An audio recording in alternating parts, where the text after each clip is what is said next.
as someone that does radio and does a YouTube channel, and I do pretty much all of my videos live, I understand when you have something that's going on in your head and you want to kind of explain it, but sometimes those come out in bad takes.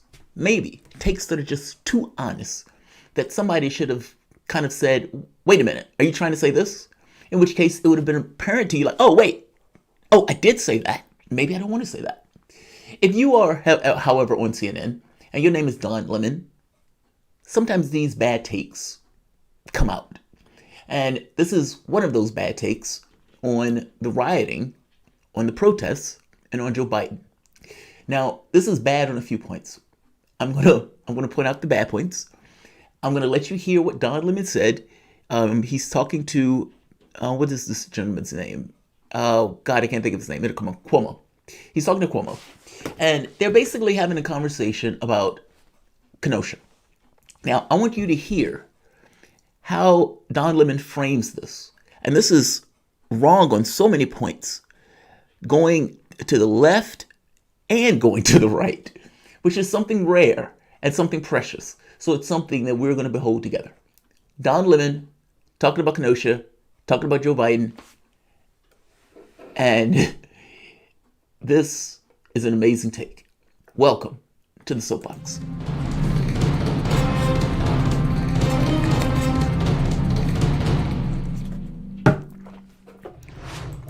My name is Jamarl Thomas. This is the Progressive Soapbox. Guys, if you dig this content, please like, share, and subscribe. You can always support this content through PayPal and Patreon. We like to say this content is brought to you by you, and I appreciate you the opportunity for me to do it. One more update. Medical procedure on Friday. So we are going to still try to get contributor appreciation, most likely on my birthday, August 31st. But we'll see. It's going to go in line with whatever's going on. If there's pain or if I just out of sorts. But let's start here. This is Don Lemon. All right, Don Lemon. How do you process what's going on? Give us your analysis of this Kenosha and Joe Biden. I do think that what you said, what's happening in Kenosha, is a Rorschach test for the entire country. And I think this is a blind spot for Democrats. I think Democrats are ignoring this problem or hoping that it will go away. And it's not going to go away. And so, unless someone comes up with a solution over the next 73 days, or 70 so, however many days. 68 days. 68 days. So it's not going to, the problem is not going to be fixed by then. But what they can do, and I think maybe Joe Biden may be afraid to do it. I'm not sure. Maybe he won't. Maybe he is. He's got to address it. He's got to... Stop right there for a moment. Why would Joe Biden be afraid to address it? Isn't that interesting?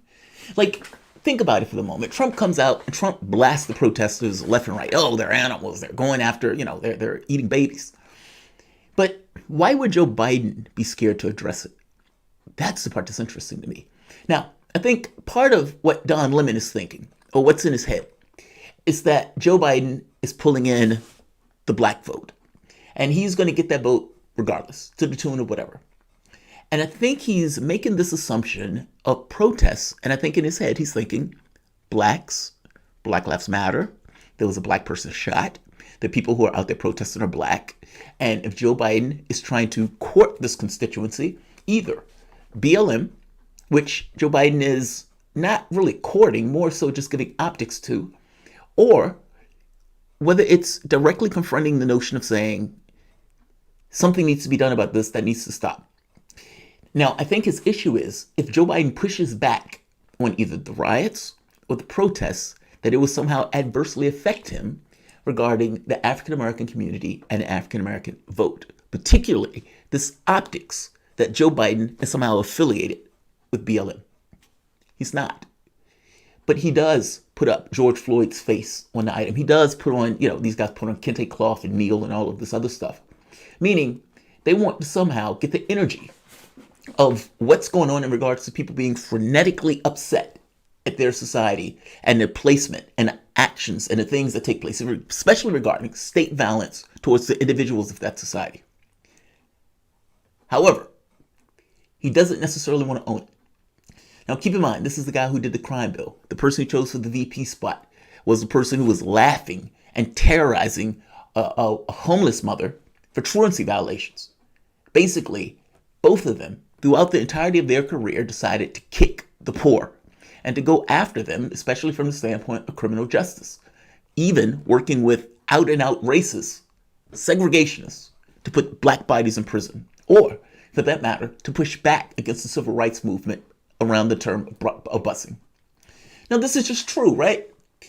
The problem here is, because Joe Biden is trying to become president, because Joe Biden has been courting BLM without actually doing anything real or substantial for BLM, meaning from the standpoint of optics, he has been disengaged from the protests. He's been out of it. He's been in his basement. He's been avoiding doing anything real and taking any real position on that other than this kind of wink at the African American community. Now, I think that's where Don Lemon is coming from this. I think Don Lemon is looking at it as Joe Biden want the black vote, African American shot, African American protests, burning shit down. The catch here is all of this is not BLM. The people who are out there protesting are doing it as a reaction. But let's keep going. I want Don Lemon to finish what he's saying. Come out and talk about it. He's got to do a speech like Barack Obama did about race. He's got to come out and tell people that he is going to deal with the issue of police reform in this country, and that what's happening now is happening under Donald Trump's watch.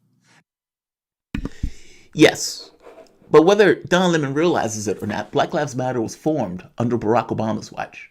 It was formed under Barack Obama's watch because African Americans were still being shot, killed, and murdered by cops. And it wasn't anything that Obama did tangibly real about it. He did send Eric Holder to do those investigations into, I believe it was Ohio and I believe it was Baltimore. Both of those investigations came up very similar in regards to the way they were saying they were criminalizing the poor, they were spending police resources on X versus Y, those type of items. So, let's be very clear. Just because this is happening currently under Trump doesn't mean it was not happening under Barack Obama, nor does it mean Barack Obama solved the issue or even did anything substantial, material to the issue. He did give a speech. He gave a speech. And on Donald Trump's watch. And when he is the president, Kamala Harris is the vice president, then they will take care of this problem. But guess what? The rioting has to stop. Chris, as you know... By the way, just one point, and I'll go back here. And I think I said this once before. Black Lives Matter was formed under Obama. It wasn't like Obama did anything for this. Joe Biden going out, making a speech saying that this happened under Donald Trump's watch is full of shit. This happened under all of the other presidents' watch, because none of them did anything real or sincere about it. Not even the first black president, Bill Clinton. For fuck's sake, he was the one that put through that crime bill, the Biden crime bill, as Joe Biden once called it, that did everything but hang somebody, and shook his fists talking about Joe Biden at Ronald Reagan for not executing enough people. This didn't start under Trump. That's bullshit. I don't even know how you can make that argument with a straight face. How do you make that with a straight face? Let's keep going. Yes, it might have been intensified under Trump, but you had COVID-19, you had people stuck in their homes, you had 30 million people out of a job. So let's be very clear. Yes, technically you could say that the rioting and this other stuff happened under Trump. And no means, however, can you make the argument that Trump was the inciting factor for this, when, again, Black Lives Matter was started under Obama because of the murdering of blacks under that black president. Apparently his blackness didn't stop that either. But guess what? The rioting has to stop. Chris, as you know and I know, it's showing up in the polling. Mm-hmm. It's showing up in focus groups. It is the only thing right now that is sticking. And the Democrats tonight stuck with that, right? And they also stuck with the theme that you said, the coronavirus. Wait.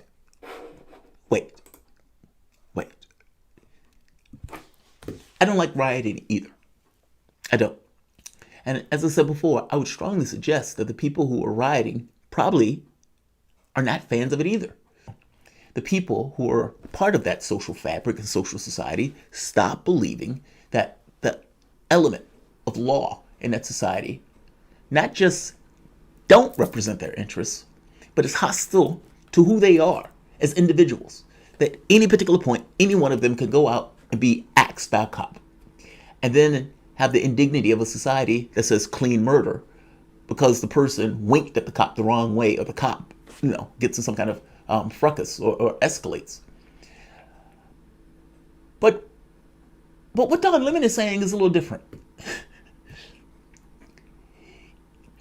If you come on and you tell me I don't like riots, I would say, yeah, I don't like riots either. If you say I'm not a fan of property destruction, I would say I am not a fan of property destruction either. If you say that having people riot puts other people at risk of being injured, hurt, potentially even killed, it even, to some degree, provokes a reaction from the society itself. Like last night, you had a bunch of lunatics with guns out there murdering people. More importantly, though, I understand that if you make an argument to me, hey, you shouldn't be burning down those businesses. You're basically burning down businesses in your own community. Agreed. Hey, you shouldn't beat that guy up. You shouldn't knock that window in. Agreed. But that's not Don Lemon's argument. Don Lemon's argument is a little different. The rioting needs to stop. Right on, Don. And then he goes further. It's hurting them in the polling. Wait. Are you telling me that your belief is that the rioting needs to stop not because of the property destruction, not because it's energy potentially expended in ways that doesn't necessarily aim you in the right direction? No, the rioting needs to stop because it's hurting Democrats in the polls, and Democrats not saying anything about it is problematic. What? Is that where you're going with this?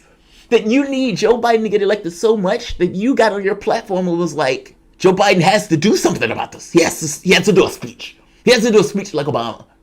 The rioting needs to stop. It's hurting them in the focus groups. It's hurting them in the polls. Don, rich man, those people aren't giving a shit about Joe Biden's polling numbers. They aren't protesting because of Joe Biden's polling numbers. Joe Biden, you could say he needs to get out there and give a speech, fair enough. You could even say that Democrats need to take a position on it, fair enough. You could make an argument that Democrats need to take a position that will resolve many of the issues that people are dealing with. But why do you believe they would do that, Don? The DNC just had a convention. At that convention, you had a situation where they attacked Trump, but in no way said anything about policy that would deal with all of those people without health care, all of those people without a job, all of those people that are at bad ends, that are can't even really get food. They're sitting at food banks. That party had nothing to say about it. Even this conversation right here, Don, where you're making this argument that Democrats need to say something about it because it's hurting their polling numbers and that the rioting has to stop. It's eating, and that people hate it at the focus groups. Don, I would say this. From your perspective of the world, where you have the things that you need. If you had a kid, the kid wanted to go to school, you had the money to pay for it. If you ever get sick, you had the money to pay for it. If you wanted to go to, Malta or Boca Raton on a vacation, you can afford those things. Your life, for the most part, is decent. Not necessarily to presume, but you are basically making an argument that is utterly and entirely detached from the economic and, for that matter, physical material realities that people deal with. You're making an argument about politics. Politicking. He has to give a speech. Fundamentally missing the reason that the people are out there protesting. The reason that the people are out there. Yeah, you're missing the reason that those people are out there protesting. And I strongly suspect that you're attributing it entirely to cops, missing the underlying factors in the various communities that propagate the very system that we have now. And for that matter, a political space that entirely ignores this, and not just ignores, worse than that, gives lip service to. But for all intents and purposes, whether it's Biden, whether it's Obama, whether it's whoever, the system basically keeps ticking along. During a black president, this didn't change. It goes into Trump. This didn't change. And under Biden, who basically just talks about status quo means this doesn't change. Nancy Pelosi at one point says, give prayers. or one of the Democrats, one of them, send your prayers. I can tell you this, we don't want your prayers. What people want is an actual, and by the way, white, black, everything in between, reform in a way that has accountability built into it. Reform in a way that has an undermining to some degree of the strength police have in dealing with people one-on-one. Maybe you need to take away their guns, at least some of them. And beyond that point, from the standpoint of poverty, eliminating the violence in the various communities, eliminating this notion of people not having a job, allowing people to be able to have opportunity as a easier pathway to crime. For as long as you allow those communities to be that impoverished, you will propagate the very, let's say, outcomes, the very extremes that you, Don Lemon, get on here and wag your finger about, at the very least in the sense of polling. It's not about polling. It's about whether or not you have a cohesive, rather peaceful society where people have the ability and agency to get jobs and opportunity and not necessarily live in communities that are harsh and violent, etc., etc. That's what you need. Until you deal with that, nothing changes. What you should be here on your platform is that Joe Biden and the Democratic Party need to honestly address issues of poverty from the standpoint of policy. And in doing so, they would undermine this notion of crime, undermine this notion of communities that are unsafe, violent, difficult, and that propagate violence and crime. All crime is rational. It's just depending on your various state, you make a comparison on where you think you can go versus and what you can acquire versus the downside. That becomes less prevalent in communities that are wealthier. This is kind of my point, Don. Your issue here, in part, is the one that you are entirely, fundamentally missing. It's poverty. Deal with the poverty. You could undermine the need for crime and undermine the need for police in the way that they function in general. Like, share, and subscribe. Wait, I think Don has a little bit more. You got coronavirus and you have Kenosha. Don didn't have any more. All right, like, share, and of course, subscribe. Let me make sure I didn't miss anything. I need to get a Maximum Justice t-shirt. I'm going to get one Wesley. All right, guys. I'll see you guys in a few. I have to